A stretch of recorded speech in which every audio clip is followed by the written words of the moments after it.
Jirama, halte à la vache à lait chronique.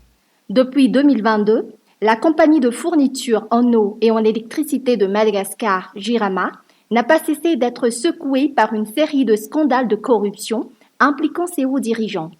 Détournement de fonds, versement injustifié de primes exceptionnelles, achat de 4x4 de luxe, etc., ont mis à mal la trésorerie chroniquement fragile de l'entreprise publique, impactant gravement sa capacité d'approvisionnement pour le pays.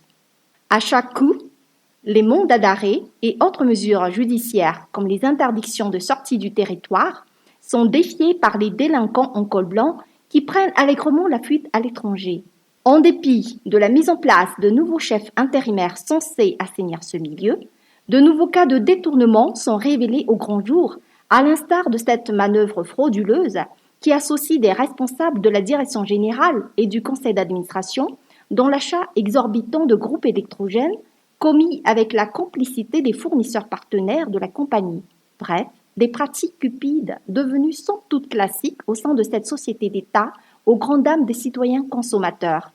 Lors de la signature de la convention de partenariat avec la nouvelle équipe dirigeante de la Jirama, le Bionco, à travers son directeur général, a promis que les hémorragies seront traitées dans les règles de l'art pour que cette société d'État, sempiternelle bénéficiaire de subventions publiques, ne soit plus considérée comme une vache à lait.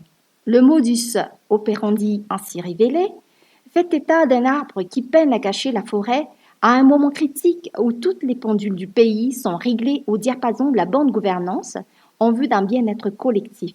Éternelle victime collatérale, les citoyens usagers attendent cette fois-ci des sanctions judiciaires exemplaires et dissuades.